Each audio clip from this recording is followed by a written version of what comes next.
우리 함께 나눌 말씀은 사도신경 세 번째 시간입니다.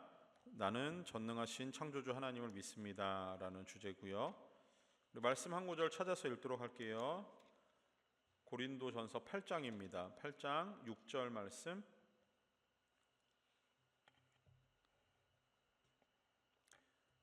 고린도전서 8장 6절 한 절밖에 되지 않습니다. 찾으셨으면 같이 읽도록 하겠습니다. 그러나 우리에게는 한 하나님 곧 아버지가 계시니 만물이 그에게서 났고 우리도 그를 위하여 있고 또한 한 주 예수 그리스도께서 계시니 만물이 그로 말미암고 우리도 그로 말미암아 있느니라. 아멘. 지난주에 이어서 세 번째 시간입니다. 사도신경 세 번째 시간인데 지난주에는 우리 믿음의 대상 되시는 하나님은 삼위일체 하나님이시다라는 것을 같이 배웠고요. 그래서 성부, 성자, 성령 하나님은 삼위로 계시고 그 본질이 같으시고 영광과 권능이 동등하시다. 이런 걸 배웠어요. 근데 이렇게 한 주 이렇게 사도신경 하다 보니까 좀 이렇게 듣는 피드백이 있는데 조금 내용이 어렵다 이렇게 하는 내용이 있어서 조금 오늘은 수준이라고 하면 좀 그렇고 좀 설교 내용을 조금 쉽게 그러면서도 예를 들어서 우리 수학을 배울 때도 처음에는 더하기만 배우잖아요. 그 다음에 곱하기를 배우듯이 오늘의 사도신경의 내용은 더하기를 배우는 마음으로 어떻게 이 내용을 할 수 있을까를 좀 준비를 해봤어요. 설교를 준비하면서 참고했던 자료 중에 사도신경에 대해서 되게 좋은 예화가 하나 있길래 하나를 좀 소개하려고 합니다. 요즘에는 이 예화가 잘 들어맞지는 않긴 하지만 그래도 우리의 상상력을 조금 동원해 보면은 이 예화가 참 괜찮은 것 같아요. 어디를 찾아갈 때 요즘에는 다 GPS가 셀폰에 내장되어 있다 보니까 데이터만 있거나 언제 어디서든지 가고 싶은 방향과 길을 안내해줘서 크게 문제되지는 않는 것 같아요. 근데 셀폰이 없었던 때는 어딘가를 가려고 하면은 지도를 보면서 가야 하지 않았습니까? 혹시 여러분 지도를 찾고 길을 찾아가 보신 적이 혹시 있으세요? 그 시절이? 있기도 하고 없기도 하고 그럴 거예요. 예전에 한국에서는 자동차 보험에 가입을 하면은 지도를 줬어요. 이렇게 이만큼 두꺼운 지도, 전국 지도 하나 주고 제가 살고 있는 지역을 중심으로 하는 서울에 있는 서울 지도 이런 걸 한 권씩 줬어요. 근데 요즘에는 그거 지도 필요 없는 시대가 됐으니까. 근데 지도를 보면서 이제 먼 길을 갈 때는 방향을 잡고 그리고 어디로 가야 될까 이 고민을 하면서 찾아가게 되는데 셀폰이 없었을 때는 지도를 보면서 갈 때 예를 들어서 우리가 이제 도보로 걸어서 이제 여기 서부에서부터 저기 동부의 뉴욕까지 걸어서 가겠다 이러면은 차로 가기도 만만치 않은데 걸어서 가겠다 그러면 이게 얼마나 힘든 여정이겠습니까? 그런데 지도가 셀폰이 없이 지도로 가야 된다 그러면은 지도의 분량이 얼마나 많아야 될까요? 엄청 많아야 될 거예요, 그죠?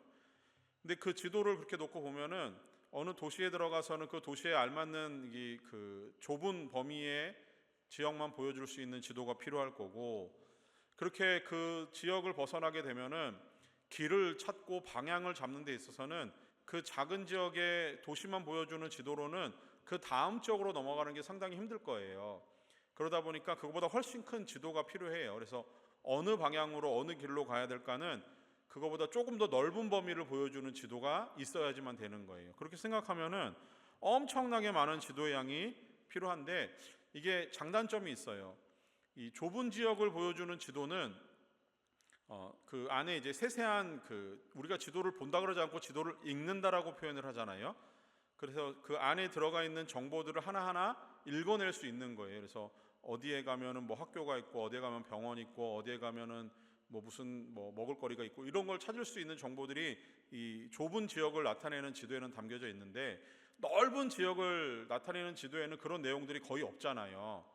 그러다 보니까 이 넓은 지역과 좁은 지역을 나타내는 지도에 약간의 차이가 있어요. 자, 그렇게 놓고 봤을 때 우리의 삶에는 좁은 지역을 나타내는 지도도 필요하고요. 넓은 지역을 나타내는 지도도 필요해요.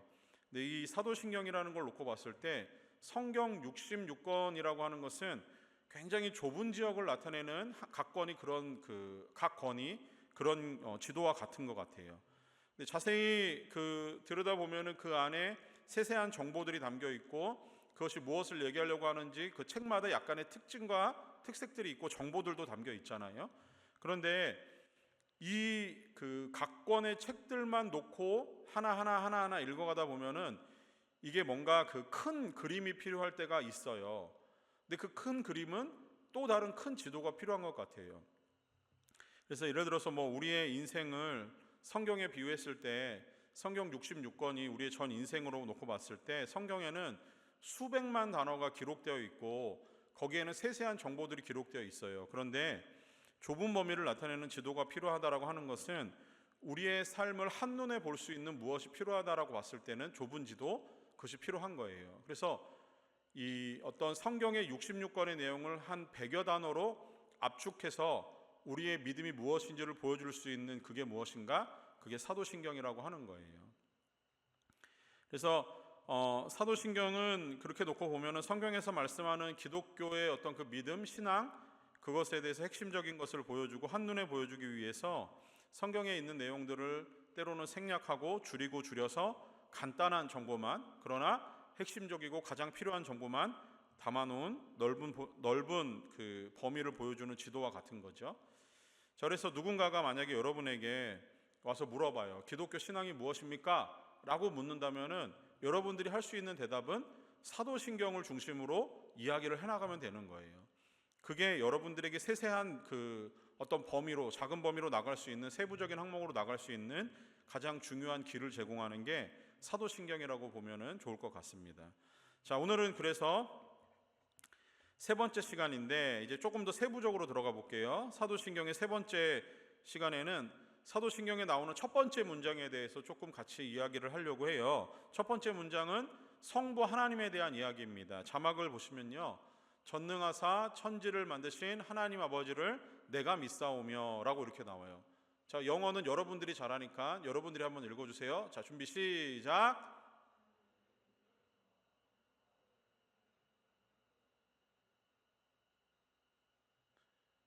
읽으셨죠? 확실히 영어를 잘하시니까 자, 여기 이 두 문장 한글과 영어 버전이 있는데 이 영어 버전이 아마 조금 더 우리가 이해하기는 쉬울 것 같아요. I believe in God 이게 먼저 나오죠. 그 다음에 The Father Almighty 이렇게 나와요. 자, 그 밑에 문장은 Maker인데 of Heaven and Earth라고 나와요. 자, 이 세 개 이 문장 속에서 우리는 내가 믿는 I believe in 하는 그 세 가지의 믿음에 대해서 얘기를 하고 있어요. 하나는 God, 그죠? 근데 이 God은 누구시냐면은 아버지라고 설명을 하고 있습니다. 그리고 아버지를 설명하는 그 뒤에 단어가 전능하신이라는 거예요. 그리고 그분은 뭐 하셨다? 하늘과 땅을 만드신 전능하신 분이라는 거죠. 이게 이 영어나 한국어로 보면은 조금 문장이 조금 해석이 조금 이런 식으로밖에 안 되는데 라틴어를 보면은 라틴어에서의 해석은 조금 달라요. 직역을 해보면은 라틴어 그 밑에 한번 띄워주실래요? 자막. 라틴어는 그냥 그대로 직역을 하면 이렇습니다. 나는 믿습니다.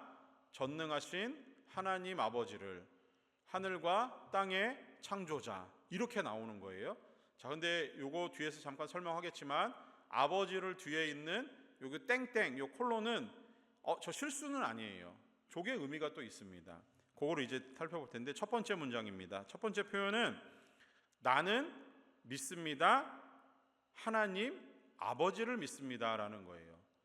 자, 이 한 문장에 되게 중요한 의미가 담겼죠. 믿음의 대상과 믿음을 고백하는 나와의 관계가 설정이 되어 있어요. 그죠? 자, 믿는데 누가 믿는 거예요? 내가 믿는 거예요. 나의 믿음을 공적인 자리에서 공개를 하는 겁니다. 나는 믿습니다. 고백을 하는 거예요. 누구를? 하나님 아버지를 믿는다라고 하는 거예요. 하나님 아버지를 믿는다. 이 부분에서 믿음을 가진 자와 믿음의 대상이 되시는 분의 관계가 잘 드러났죠. 믿음의 대상을 고백하는 것은 나인데 내가 믿는 나의 믿음의 대상은 하나님 아버지라는 것에 있습니다. 그러니까 하나님을 아버지로 둔 자녀가 고백하는 것이 사도신경이라고 하는 거예요. 이거 되게 놀라운 얘기 아닙니까? 나의 믿음의 대상과 나의 관계가 부자의 관계가 된 거예요. 아버지와 아들, 아버지와 자녀의 관계로 하나님이 설정을 해 놓으셨다라고 하는 거예요. 아니, 어떻게 하나님과 나의 존재가 아들과 아버지라고 하는 이 버금가는 존재가 되었을까? 여러분, 이 부분에 대해서 전혀 놀라지 않으시네요? 이거 되게 놀라운 얘기 아닙니까? 제 집에 강아지 한 마리가 있는데 이름은 가루예요. 이 가루가 설령 저랑 대화 의사소통이 돼가지고 저보고 아빠라고 한다면은 저는 걔를 자식으로 받아줄 마음이 없어요. 그죠? 걔가 아무리 저를 아빠라 그래도 걔는 그냥 걔입니다. 그죠? 자, 그럼 이런 거예요. 우리가 누구간데 하나님을 아빠, 아버지라고 부를 수 있는가? 여기에는 하나님과 우리 안에 담겨져 있는 본질적인 차이 때문에 우리는 하나님을 아버지라 부를 수 없어요. 그런데 하나님을 아버지라고 부를 수 있는 딱 한 가지의 방법이 있다면 하나님이 우리를 아들로, 딸로, 자녀로 인정해 주셔야만, 그렇게 부르라고 해 주셔야만 우리는 부를 수 있는 거예요. 근본적으로는 하나님과 우리는 창조주이고 만들어진 존재이기 때문에 같은 영역에서 같은 본질적인 요소를 공유하지는 않아요. 그렇지만 하나님은 우리를 아버지라 부를 수 있는 그것을 우리에게 허락하신 거예요. 그래서 나는 믿습니다. 무엇을 믿느냐? 하나님 아버지를 믿는 거예요. 그러니까 이분은 나의 믿음의 대상임과 동시에 나와의 관계 속에서는 아버지와 아들의 관계에 있다라고 하는 거죠. 자, 이 엄청난 은혜를 이 사도신경의 제일 첫 문장에 담아놓은 거예요. 사도신경을 암송할 때마다, 외울 때마다, 고백할 때마다 우리의 마음은 지금 나는 나와 도무지 관계조차 맺을 수 없는, 내가 도무지 아버지라 부를 수 없는 그 아버지를 하나님이 내게 은혜를 주셔서 부르게 하셨다라는 마음으로 나는 하나님 아버지를 믿습니다라는 고백을 하게 되는 겁니다. 자, 두 번째 담겨있는 의미는 내가 믿는 하나님 아버지는 전능하신 분이라고 하는 거예요.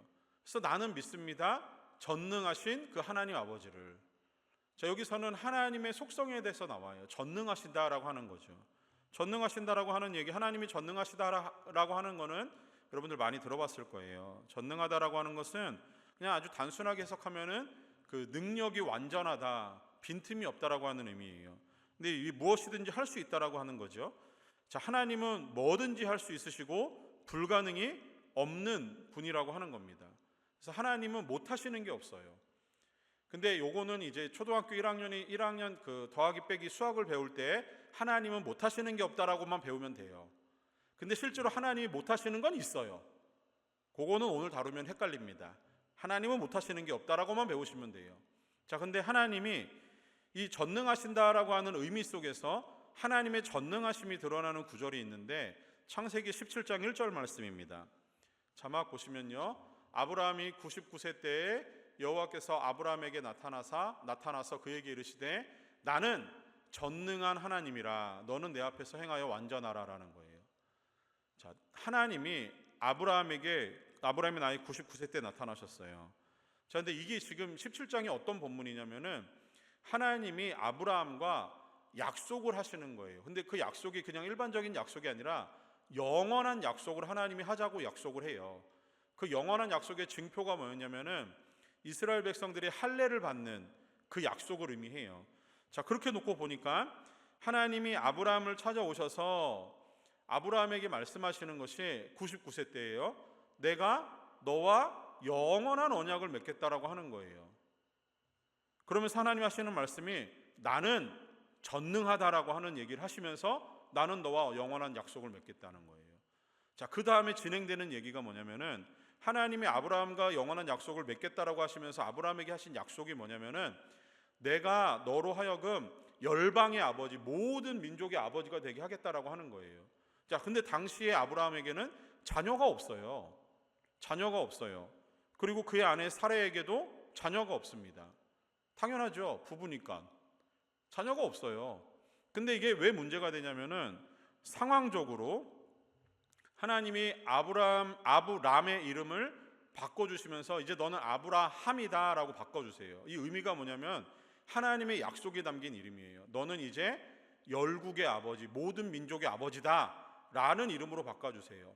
사레라고 하는 이름을 사라로 바꿔주시면서 이제 너는 열국의 어머니다, 모든 민족의 어머니다 라고 이름을 바꿔주세요. 그러면서 하나님이 하시는 말씀은 나는 전능하다라고 하는 거예요. 자, 여기에서 어떤 모습도 하나님의 전능하심이 드러나지 않아요. 아무 일도 일어나지 않았거든요. 자, 그런데 창세기 그 18장 11절에 가면은 아브라함의 나이가 99세였고 사라의 나이가 89세, 한 10살 정도 차이가 나니까 이렇게 놓고 봤을 때 그 당시 사람들이 지금보다 훨씬 오래 살았던 건 맞아요. 자, 그런데도 불구하고 그 둘이 자녀를 낳는 거는 생물학적으로 불가능하다는 표현이 여기에 나옵니다. 18장 11절에 이렇게 말해요. 아브라함과 사라는 나이가 많아 늙었고, 늙은 거는 괜찮아요. 자, 그 다음 사라에게는 여성의 생리가 끊어졌는지라. 이게 무슨 얘기죠? 사라는 생리학적으로 출생할 수 없는, 누군가를 낳을 수 없는 몸의 상태가 되어버린 거예요. 그렇게 된 이유는 늙었기 때문에 그렇게 됐다라고 하는 거죠.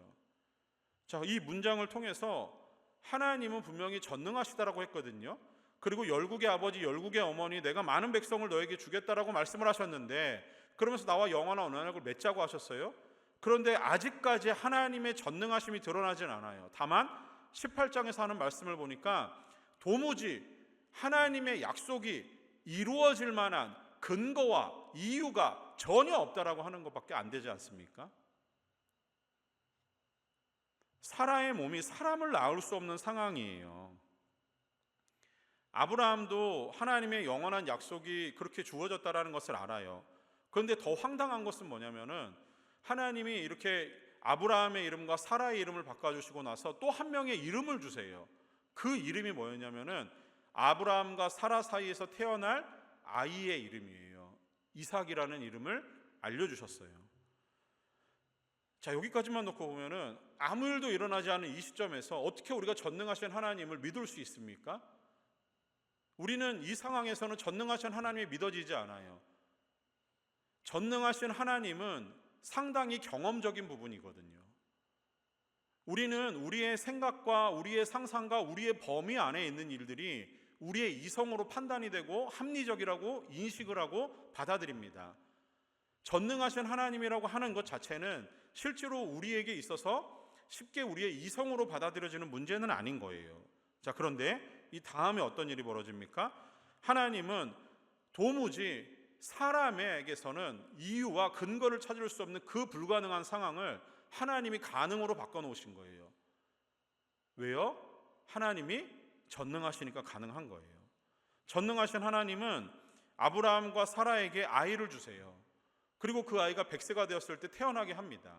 자, 그런데 여기서 한 가지 놓치고 있는 포인트가 뭐냐면은 하나님의 약속을 믿고 따랐는지는 모르겠지만 아브라함과 이삭 사이에서 사라 사이에서 이삭이 나왔을 때 아브라함은 사라와 부부 관계를 했다라고 하는 거죠. 그가 어떤 성령으로 잉태된 인물이 아니기 때문에 자연적으로 생리학적인 반응이 일어나고 경수가 끊어져서 도무지 아이를 낳을 출생할 수 없는 상황의 여자가 아이를 낳을 수 있다라고 하는 것은 그 안에 전능하신 하나님이 아브라함과 사라 사이에서 무슨 일을 하셨다라고 하는 거예요. 그것이 전능하신 하나님이 아브라함에게 믿어지는 시간 아니었겠습니까? 우리의 생각과 상식을 뛰어넘어 도무지 일어날 것 같지 않은, 도무지 인간의 힘과 능력으로 할 수 없는 그 일을 하나님이 하셨다라고 하는 거예요. 때로 우리는 우리의 삶이 기적처럼 일어나는 일들을 많이 봅니다. 그런데 우리는 그것을 다 우리의 능력 밖에 있는 일이기 때문에 기적이라고 표현할 수밖에 없어요. 그런데 그 일은 하나님의 전능하심이라고 하는 관점에서 봤을 때는 하나님의 지극한 일이라고 하는 거예요. 그냥 당연한 하나님의 능력이라고 하는 거예요. 이 부분만 놓고 보더라도 우리가 이런 전능하신 하나님을 믿는다라고 했을 때 이 경험적인 영역이 여러분의 삶의 믿음이라는 영역으로 바뀌어서 들어와 있다라고 하는 거예요. 우리가 전능하신 하나님을 고백하는 그 순간 여러분의 입술에서 나오는 전능하신 하나님의 능력이 여러분의 삶을 압도할 수 있다라고 하는 겁니다. 여러분이 아무 생각 없이 고백하는 사도신경이라고 하는 그 한 단어, 전능하신이라고 하는 단어 속에는 무한하신 하나님의 능력이 여러분의 속에서 작동하고 있다라고 하는 거예요. 이 전능하신 하나님은 우리가 믿고 우리의 아버지가 되신 분 아닙니까? 우리는 함부로 우리의 삶을 포기하거나 실망해서는 안 되는 거예요. 좌절하거나 낙담하지 마세요. 우리는 그럴 수 있지만 우리 하나님은 전능하시잖아요. 그 아버지께서 우리를 붙들고 계시잖아요.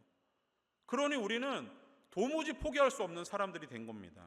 절망적인 상황에서도 하나님은 이래요. 아브라함과 사라의 이 이야기를 들어보세요. 그들의 몸속에서는 도무지 자녀를 출산할 수 없는 생리학적으로 불가능한 상황이에요. 그럼에도 불구하고 하나님은 하나님의 능력과 하나님의 힘으로 이 이해할 수 없는 일들을 하나님이 하셨다라고 하는 거예요. 요셉의 이야기를 한번 들어보세요. 모든 상황과 환경 속에서 그의 모든 것들이 이전과 완전히 달라져 있는 절망적인 상황을 맞닥뜨립니다. 그는 외롭고 솟아날 구멍이 없는 처참한 인생을 살아가요. 그런데 그 외롭고 힘들고 고단스러운 인생 가운데 전능하신 하나님이 찾아오시는 거예요. 그의 삶이 변화됩니다. 홀로 남겨진 것 같은 그 자리에 전능하신 하나님이 찾아오셔서 그를 그 시대에 가장 중요한 사람으로 만들어 하나님이 사용하시는 거예요. 전능하신 하나님의 능력인 거예요. 다니엘의 이야기도 알지 않습니까? 하나님에 대한 믿음을 포기하지 않고 담대하게 하나님 앞에서 그 믿음을 가지고 행했을 때 어떤 일이 벌어졌습니까? 다니엘에게 있는 믿음은 그를 가장 위험한 생명을 내어놔야 되는 그 상황까지 몰고 갑니다. 그의 믿음이 그를 굶주린 사자의 먹이로 던져주는 상황까지 벌어졌어요. 그리고 실제로 굶주린 사자들에게 던져졌습니다. 죽음만이 그의 앞에 놓여있는 이 절망적인 상황, 앞으로 가도 뒤로 가도 위로 솟아날 구멍이 없는 이 암담한 상황 가운데 전능하신 하나님이 그를 붙드시는 거예요. 성경에 나오는 많은 사람들의 이야기가 우리들에게는 간접적인 경험이 되어서 우리는 그런 하나님을 전능하시다라고 고백을 하고 믿는 거죠.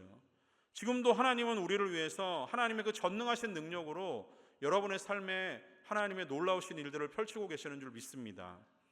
더욱이 그 하나님은 우리를 자녀라고 불러주셨잖아요. 하나님의 전능하심을 믿는다면 우리의 마음대로 우리의 삶을 사는 것을 멈추세요. 전능하신 하나님을 믿는다면 멈춰진 그 삶 속에서 일하시는 하나님을 바라보세요. 세상의 방식과 가치관대로 살아야 성공할 것 같고 그렇게 살아야 안정되고 안심된 삶을 살 것 같지만 실제로 그렇지 않아요. 그 마음을 버리고 나면은 전능하신 하나님이 우리의 이 절망 가운데로 찾아오시고 우리가 할 수 없는 능력 가운데서 하나님이 일하게 되실 줄 믿습니다.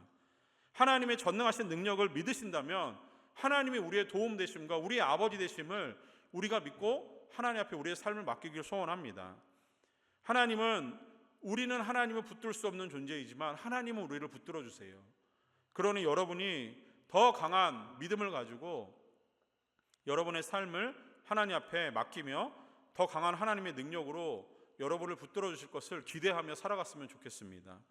자, 마지막 세 번째는 전능하신 하나님이 이제 도대체 무슨 일을 하셨는가? 세 번째입니다. 하나님은 하늘과 땅을 만드신 창조의 주인이라고 하는 거예요. 이게 하나님이 하신 일이에요. 자, 그럼 연결해 봅시다. 나는 믿어요. 하나님 아버지를 믿어요. 그 하나님은 전능하신 속성을 가지고 계세요. 그 전능하신 하나님 아버지가 무슨 일을 하셨습니까? 천지, 세상을 만드신 분이라고 하는 거예요.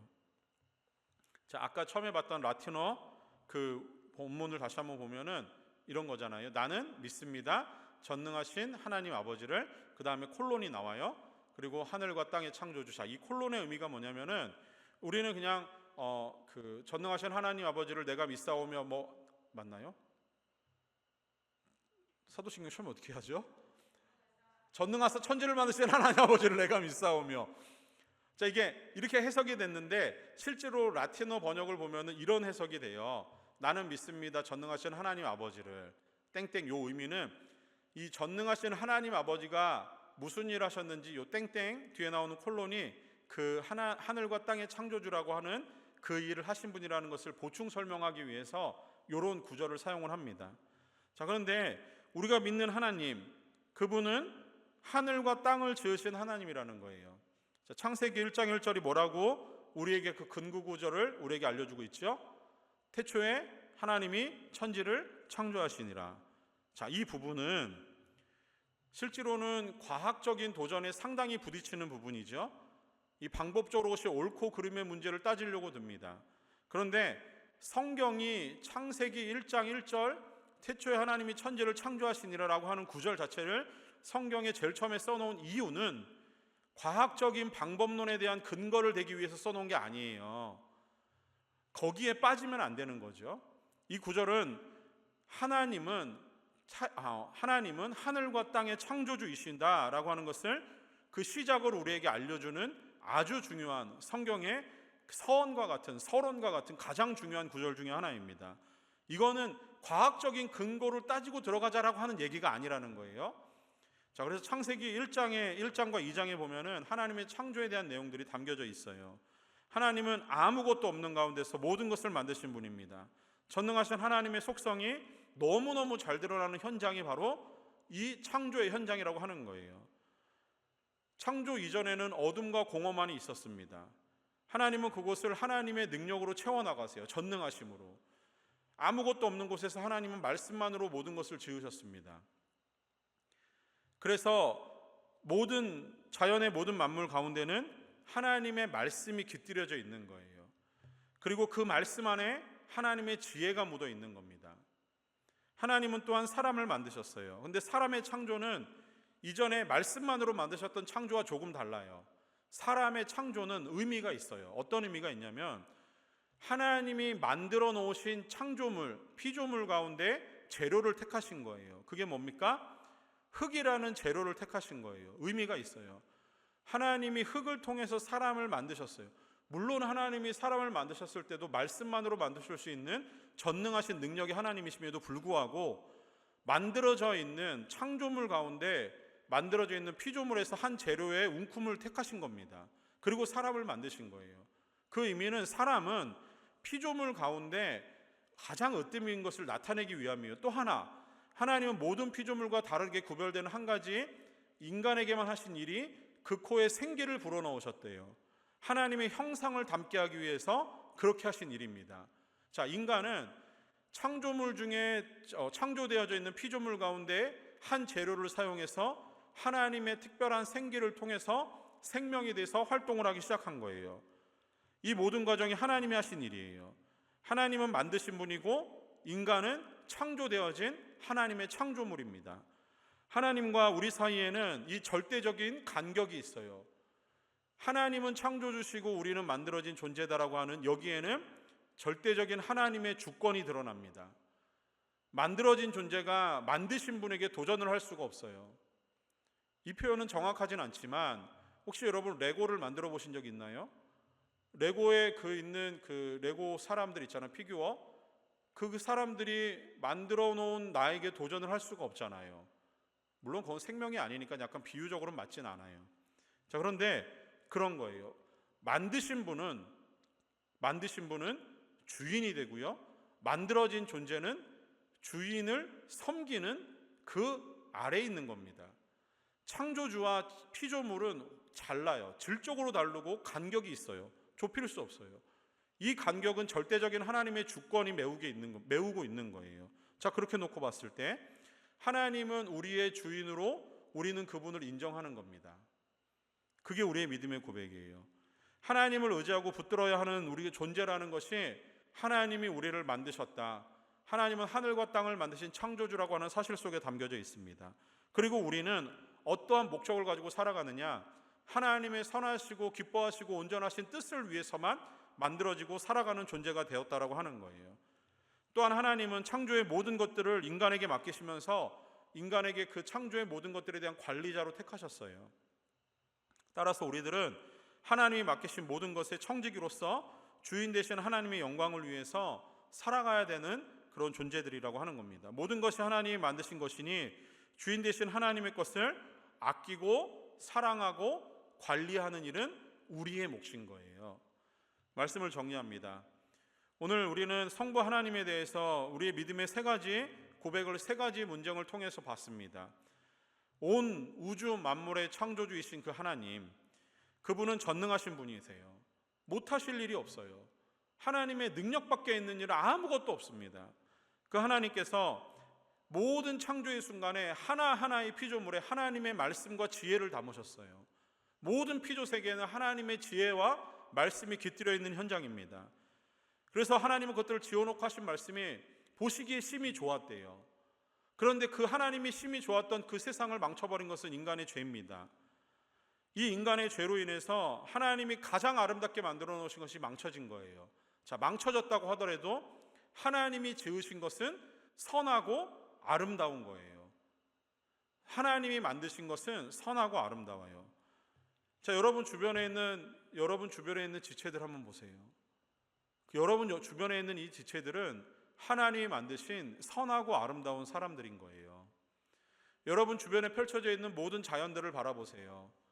그런 것들을 우리가 훼손하지 말고 관리하고 보호해야 되는 이유는 그것들 안에는 하나님의 말씀과 지혜가 담겼고 하나님은 그것들을 선하게 보시고 하나님은 그것들을 사랑하시기 때문에 우리는 그것들을 잘 관리해야 되는 거예요. 그런 의미에서 하나님은 우리에게 그 귀한 임무를 맡기시면서 우리를 종으로 여기거나 로봇처럼 대하지 않으시고 우리에게 자유라는 의지를 주시고 그 의지를 통해서 우리를 아버지라고 부를 수 있는 놀라운 특권을 허락하셨습니다. 이제 우리는 하나님을 아버지라고 부르는 하나님과 우리와의 특별한 관계 속에 있는 거예요. 다윗은 시편 23편에서 그 아름다우신 하나님, 아버지 되신 하나님, 천지의 창조주이시고 놀라우신 전능하신 하나님을 이렇게 고백하잖아요. 여호와는 나의 목자시니 내가 부족함이 없으리로다. 다윗의 그 하나님, 아무것도 할 수 없고 기대할 수 없는 아브라함에게 나타나셨던 그 하나님, 그리고 성경 속의 많은 인물들, 많은 믿음의 사람들에게 그들의 삶에 깊이 개입하셔서 놀랍도록 그들을 사용하시고 역사하시고 그들의 삶을 도우셨던 그 하나님, 그 하나님이 지금도 여러분을 같은 시선으로 같은 하나님의 입장에서 여러분들을 바라보고 계세요. 여러분들이 하나님을 믿는다라고 하는 사도신경에 담겨져 있는 이 첫 문장, 그 문장이 여러분들에게 주는 의미가 바로 이런 의미입니다. 그것을 여러분의 입으로 한마디 한마디 고백을 할 때마다 그 단어 속에 담긴 하나하나의 단어들이 여러분의 믿음에 더욱더 큰 성장과 성숙을 맛보게 하기를 소원합니다. 하나님은 여전히 여러분들을 사랑하세요. 하나님을 믿는다는 고백을 여러분이 하셨다면 하나님의 전능하심을 믿고 그 하나님의 주인 되신 하나님을 믿고 나를 끝까지 사랑하시고 나를 끝까지 붙들어 주시는 그 하나님을 바라보며 여러분의 삶을 기쁨과 즐거움과 하나님을 의지하는 마음으로 드리는 그런 감사의 사람들 될 수 있기를 간절히 소원합니다. 기도하겠습니다. 사랑의 하나님 아버지, 참 고맙습니다. 아무것도 아닌 미천한 인생들을 찾아오셔서 하나님을 아버지라 부를 수 있는 자녀의 은혜를 허락하여 주시고 그 하나님이 우리의 삶 가운데 못하실 일이 없는, 어떠한 능력에도 제한이 없으신 전능하신 하나님으로 우리를 찾아오신 주님을 찬양하며 기뻐합니다. 그 하나님이 나를 위해서 이 세상의 온 만물들을 창조하시며 그 속에 놀라우신 하나님의 지혜와 하나님의 말씀을 담으셔서 그것들 하나하나를 바라볼 때마다 살아 역사하시고 움직이시며 여전히 그 놀라운 은혜와 사랑으로 이 땅의 모든 것들을 붙들어 주시고 통치하시는 그 하나님을 맛볼 수 있도록 은혜를 주시니 감사함을 드립니다. 하나님 아버지, 우리가 살아가는 이 삶이 그렇게 하나님의 자녀됨으로 하나님을 향한 뜨거운 믿음의 고백으로 또한 감사함으로 살아갈 수 있도록 인도하여 주시옵소서. 그 하나님을 고백할 때마다 우리 마음 가운데 더할 나위 없는 하나님을 향한 뜨거운 믿음과 충성의 은혜들이 솟아나도록 은혜를 베풀어 주시고 그 하나님을 기쁨으로 섬기고 사랑할 수 있는 귀한 하나님 자녀들 될 수 있도록 인도하여 주시옵소서. 감사하며 예수님의 이름으로 기도합니다. 아멘. 우리 같이 찬양하겠습니다.